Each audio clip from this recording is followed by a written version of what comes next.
Сәлем оқушы, бүгін біз сенен апта күндеріне байланысты есеп шығарамыз. Яғни бүгін мысалы бүгін қандай күн? Бүгін сәрсенбі, иә? 1000 күннен кейін аптаның қай күні болады деген сияқты ғой. Давайте бірден есепке көшейік.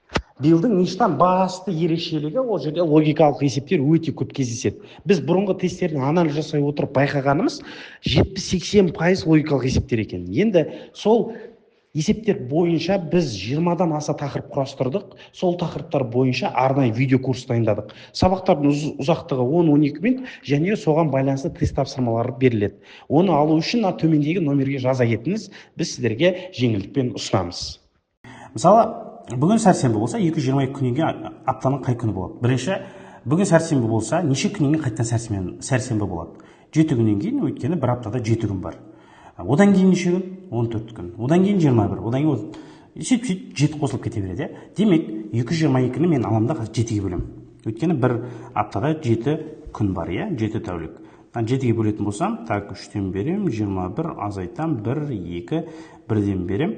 Енді қараңыз, азайтам, 5 қалдық қалды, 5 қалдық. Демек, 222 күн деген сөз, ол 31 апта және 5 күн деген сөз ғой. Түсінді ме? 31 аптадан кейін және 5 күннен кейін деген сөз. 31 аптадан кейін қайтадан сәрсенбі болады. Одан кейін 5 күн санай саламыз. 5 күн алға қарай санап отқанша 2 күн артқа қарай санай салсақ та болады, Типа 7 күннің арасында 7 күннен кейін сәрсенбі, енді артқа қарай 2 күн, сонда дүйсенбі. Сонда жауабы не болады екен? Дүйсенбі болады екен.